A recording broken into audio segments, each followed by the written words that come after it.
Hello, it's Jo from Minerva. Today I'm going to be making part 2 of the sewing workshop Picasso top and pants. I've made the trousers and now it's time to have a look at making the top.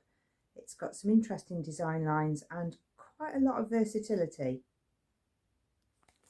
The pattern goes from extra small to extra large. That's size 6 to 22, but it is an American pattern, so please check your measurements, especially as this pattern has a lot of ease in the style, in the relaxed fit. So I've cut a small, even though I wouldn't normally do that. Although I'm using a Pointe Roma today, a grey Pointe Roma, this pattern is great for using up small pieces of fabric. So it's quite a good sort of stash busting pattern to have in your arsenal, because you could use colour blocking to take different parts of each pattern and put them together.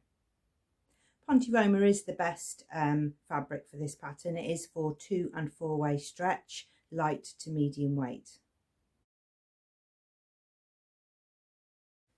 I've chosen quite a plain fabric today just so that you can see the techniques to make the top. So it's a Pointe Roma, so it's like a very thick jersey. That's what a Pointe Roma is, and it's got stretch in this direction greater than the stretch in this direction. So you need to make sure that when you're cutting it, you're cutting what goes around your body on the stretch. So you need to make sure it goes that way around your body. This is a light silver, and I've chosen this fabric because I made the Picasso trousers in dark grey, and I wanted to wear those with lots of pattern tops, and vice versa. I want to make a plain top that I can wear with lots of patterned trousers, patterned skirts. Pointe Roma is a good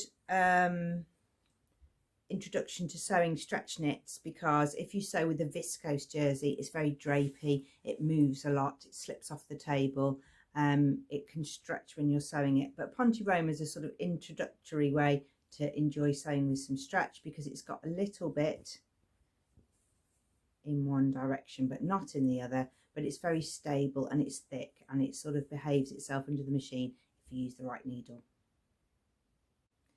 Pointe Roma can be a little bit troublesome under your sewing machine if you've got the wrong needle, so get a little piece of the scrap fabric, test it out under your machine. If you're getting skipped stitches, then you need to change to a stretch needle, and the stretch needle will stop the skip stitches happening. You need to take care when you're cutting out, because some pieces are cut on a single layer. So this is the left front, cut 1, because the front is asymmetrical.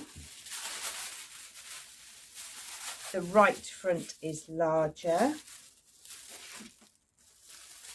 and that's cut 1. So you need to make sure you don't cut 2 accidentally and all your fabric's gone before you've finished. And the sleeve is cut 2, obviously.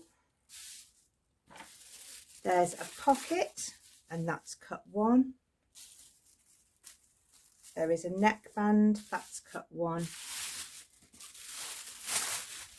And the back is cut 2, but not on the fold as you would expect, because the main feature of this pattern is the top stitching detail. So there'll be some top stitching detail down the back.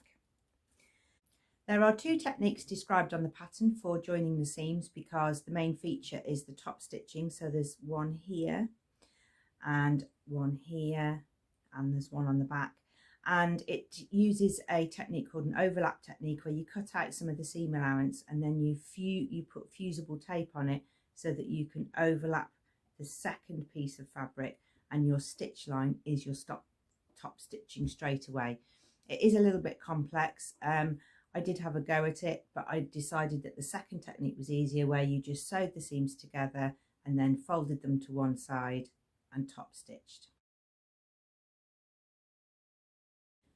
Step 1 is to prepare the pocket. So you need to make sure that you've marked the dots and the hemline for the top of the pocket. I've marked mine here with a pen, and then you're going to turn it down 1 inch that's on that line and press it and top stitch. Make sure you've got a good matching thread. A good matching thread for this fabric is Gutterman colour 38. The pocket's got a top stitch on. It goes onto the left front and there are dots to mark through onto your fabric. The fabric's underneath here, and the pocket is going to go into this corner. This edge you're going to just baste within the seam allowance, but this edge you're going to turn that under and do your first line of top stitching. So you need to make sure that that there is pressed and perfectly straight. It is tricky to press Pointe Roma because it's very bouncy, but if you feel you need to tack that to get that nice edge stitch, because that is one of the features that you're going to see. Step 3 is to put your right front onto your left front. So then you'll have a top with 2 right angles cut out of it, and you're going to edge stitch that as well. So first of all, you sew with a 5/8 seam allowance, that's around 1.5 centimeters, and then you fold it back and top stitch it. So I will be doing that. So I'm going to put those right sides together, pin. I'm going to sew down this seam, and then I'm going to overlock it. Don't need to with Pointe Roma, it doesn't actually fray, but it just makes it look a little bit neater on the inside, but it's not necessary. And then I'm going to make sure that I've got the top matching so that I've got a smooth neckline, and the bottom matching so I've got a smooth hem. So that's the centre front seam. It's slightly off centre. And then when we press this that way, then we can top stitch along here using the same top stitch seam allowance that you used on the pocket. So you should be getting this all over, so you'll be getting the same all over. It does take a little bit of practice, especially on Pointe Roma, because it's just got that little bubbly bouncy texture, so you could have a little practice on some spare if you want to. Try not to stretch this away because you'll get a little bubble here, so you need to let the material sort of do what it wants to do, but a little press will help. When top stitching, I would normally be advising you to go as slow as possible, but with Pointe Roma it's best just to sort of crack on and get on with it. So have a look on your foot, which part of the foot you're going to use for spotting, so that your eye is always looking at that one bit, and just get your foot down and get going, because the slower you go, the more it will stretch and jump up out of shape. So you just need to keep going in a straight line if you can and hammer it down. If it's not quite getting started because it's quite bouncy, you can hold the tail threads at the back, and if you pull those tail threads, it will just help the material get up onto the feed dogs, and then just keep going. Don't stop if you can help it.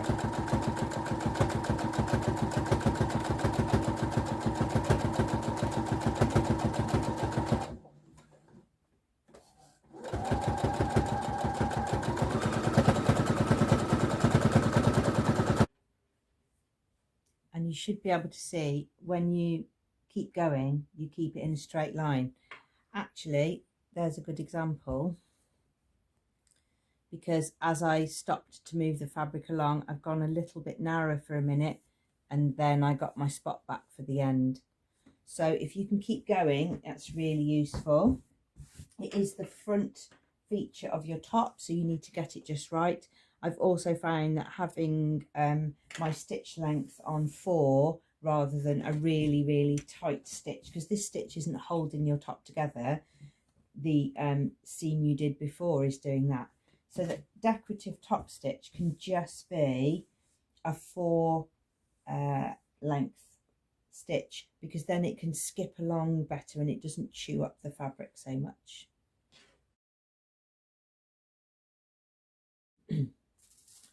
Step 5 is to assemble the back. So you've got 2 back pieces.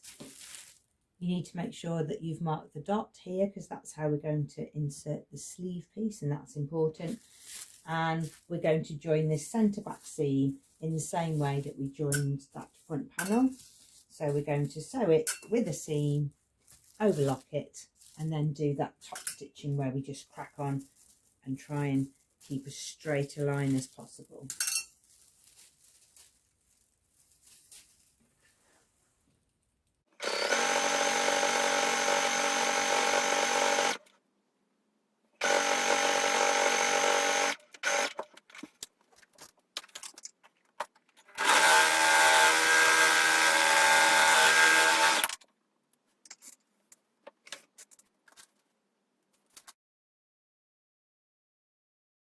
Next stage is to attach the shoulder seams. So you're going to have the front and the back shoulder seams, and it's all the same technique. So I'm not going to keep showing it. You're going to sew that at the 5/8 seam allowance and then overlock it if you feel you need to, or you can leave it if it's Pointe Roma. Flip it out to the right side and top stitch, and that's what's going to happen on every seam.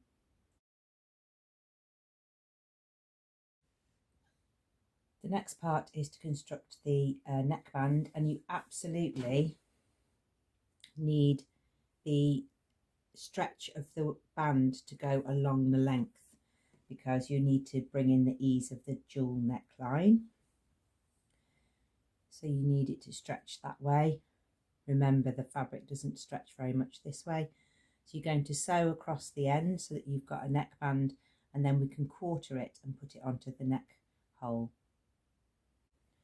My own little tip for making a neckband that lies nice and flat is to, once you've sewn the seam, is to fold the neckband in half, mark where the centre point is, and snip up to the seam. Don't go through it, so that when you fold your neckband in half, you can split the seam and you can have some going one way and some going the other way, and you get a much flatter seam on the neckband. Otherwise, if you have it all going over to one side, you get a sort of quite a lump on one side. So split the seam in the centre, fold half one way, half another, and then you get less bulk, and your sewing machine won't skip stitches by going over a very thick lump.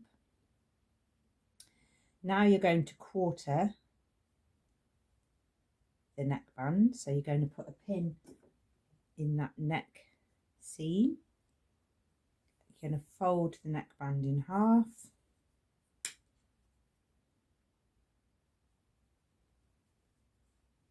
and find out where the opposite side of that seam is and put another pin.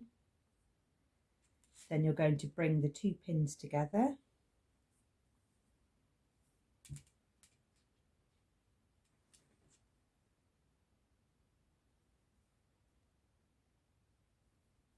and pin the 2 sides.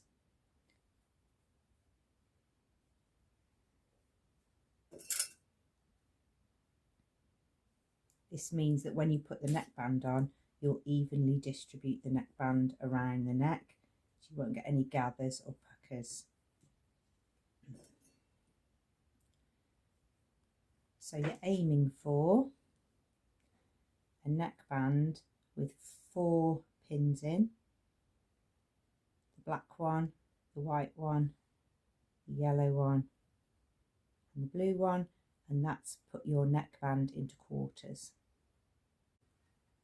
To help you see, I've used the same colour pins to quarter the neck hole as well.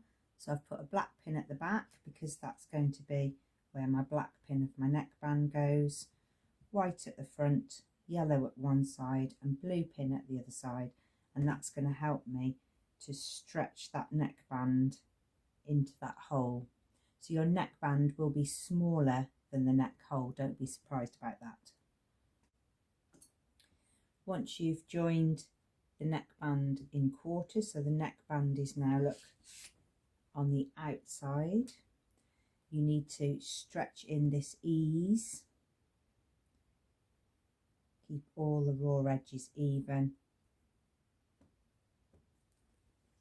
And any ease here, look, you can see we've got a bigger neck piece than we have neckband, so we're going to stretch.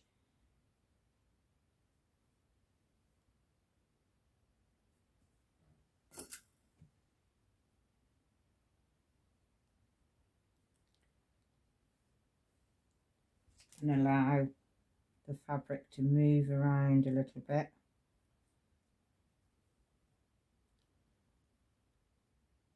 And it needs to be even. If it's overstretched, you'll get a sort of pucker and ripple round. If it's understretched, you'll get a baggy neckline. That's why it's important just to spend a bit of time getting the neckband just right. It's good to put your pins in vertically and have the glass heads on the outside so that you're not scratching yourself. And now you're going to sew a 1/2 inch seam allowance all the way around the neck, and then it will flip into the inside and we can top stitch the neckline.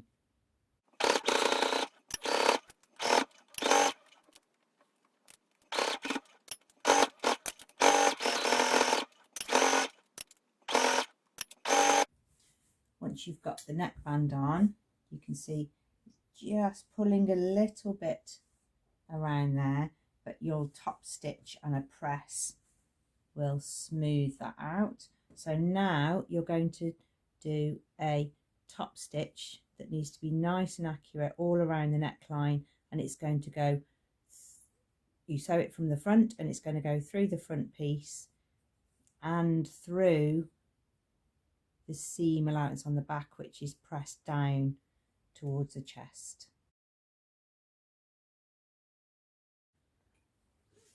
So there's the neckline.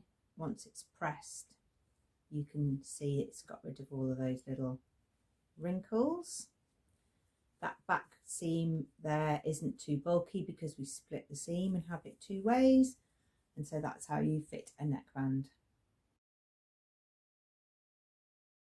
You need to make sure that you've marked some dots that are just around the top of the arms, because they're going to help us match up the sleeves into the L-shaped area. There's also a dot in the centre, and that's going to help us to spread out the big sleeve evenly on front and back. Inserting the sleeves is probably the trickiest part of the pattern, so I'm going to show you on one corner of this is the back. Now this is the feature that's on the back shoulder blade. So I've stay stitched within the seam allowance. There is a dot here. So within the seam allowance, I've done a little line of stay stitching, and that stops that corner from stretching out, because it's quite a weight, this sleeve. And the sleeve shape isn't what you would expect to see a sleeve shape to be. It's this square here, and the sleeve is going to be inserted in here, and so it's quite tricky because you're going to have to snip the corners to get them in, and you need to make sure that you're getting your seam allowances on the right side. So the first thing to do is to look for your center dot that you marked on the sleeve, and that's going to match up with the shoulder seam. And then you're going to carry on pinning the sleeve and to find the next dot. So there's a dot in the corner here, and that dot matches the dot on the corner. And then you've got a little bit of ease there across the shoulder. If you're using the overlap technique from the pattern, then you would just put this on, onto the body and sew as a straight line here, top stitching straight away. but I'm going to sew this using the same technique as all of the other seams that I've made, and I'm going to do it in 2 parts. So I'm going to sew from the dot to the dot, and then I'll be able to clip those corners, and then I'll be able to take this side down this side. Okay, so because I've sewn from dot to dot, I haven't sewn right to the end, so I've got this little bit left to turn. So now I can turn once I've snipped into that corner. One there,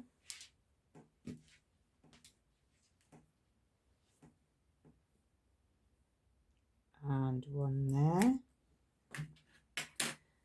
So now when I turn, because that corner is split out,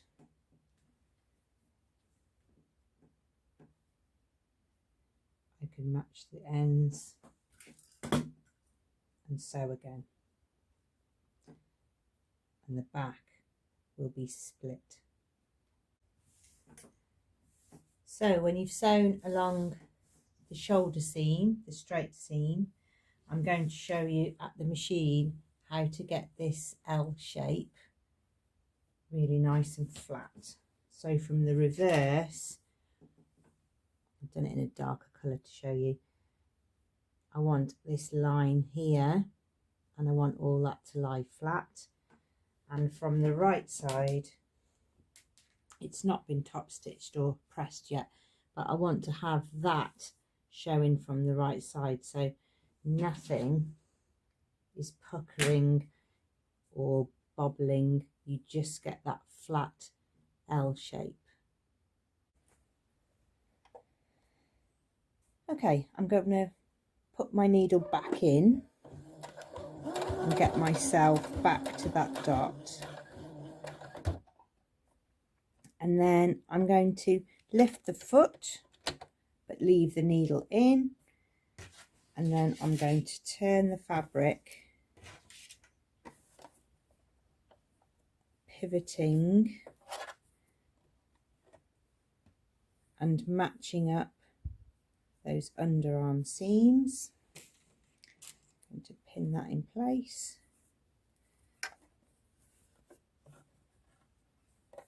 It's tricky to show this. And then I'm going to make sure that underneath all of the armhole is out of the way. I'm going to put the foot down, and then I'm going to carry on down to the underarm seam.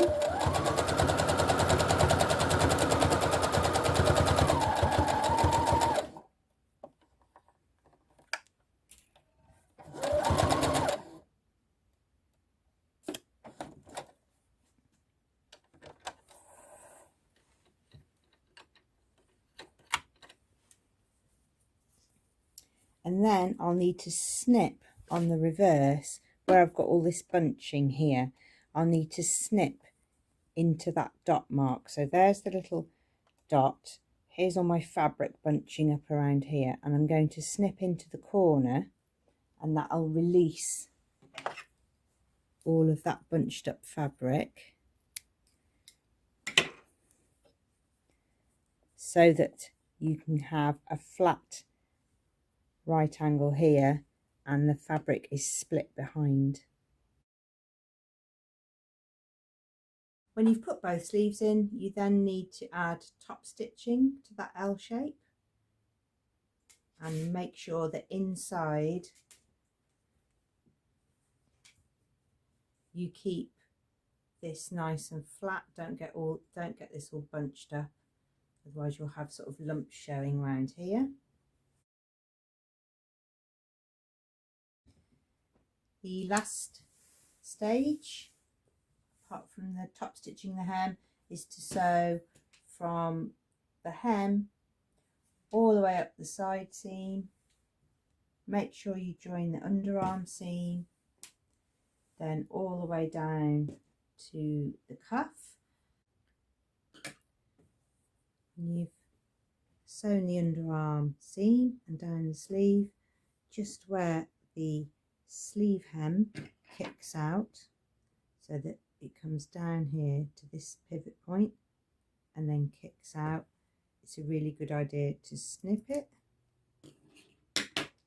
so that you can have one lot of seam allowance going one way and one lot of seam allowance going another way.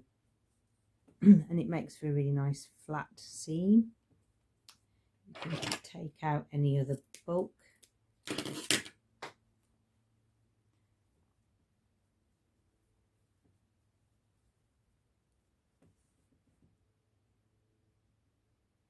That also works for the hem. So down here at the other end where the hem is, you can measure your 1 inch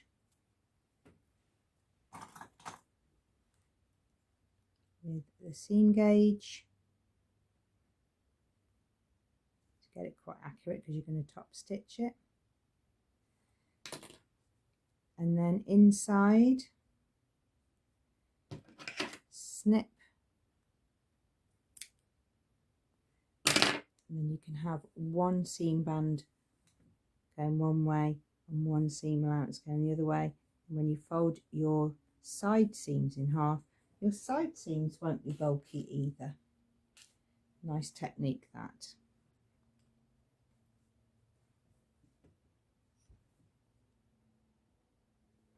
The last thing to do to your Picasso top is to hem. So you're going to have the hem to do on the bottom and the hem to do around the cuffs. It's a top stitch, so you'll see it from the other side, so make sure you've pinned it and pressed it evenly so that when you stitch it, you'll get a 1 inch stitch line running around. So this is the Picasso top. Don't be fooled by the size of it when you're making it. You'll think, gosh, this is huge, how is this going to fit me? But it has got that sort of relaxed look. It hangs from your shoulders. The sleeves go to quite a narrow hem, so they're not sort of hanging around. You can have it like this. You can see that detail there. That's that L shape. It makes the nice top stitching lines. And there's the pocket too, which is a nice feature. But as you can see, it's a really good pattern for stash busting. So you could use a Pointe Roma, you could use pieces of sweatshirt fabric, you could mix them up, you could choose specific colours, you could colour block solid colours. So it's a really useful pattern, definitely a weekend wear, that sort of relaxed fit. I'm wearing it with leggings today. It does come with the Picasso pants, obviously, but when I wear those together, everything looks too big. So I feel, for me, I either need to go big trousers, small top, or big top, small trousers. So that might be worth thinking about, that it's a pattern to use in 2 different ways. Thank you very much for watching. I hope you've enjoyed seeing that top stitching Pointe Roma and some tips for working with thick stretch fabrics. The fabric and pattern are listed below, so you could choose the pattern and then select different fabrics to make your own Picasso top. If you have any questions about sewing with Pointe Roma, then you can add those below and we can try and help you on your sewing journey.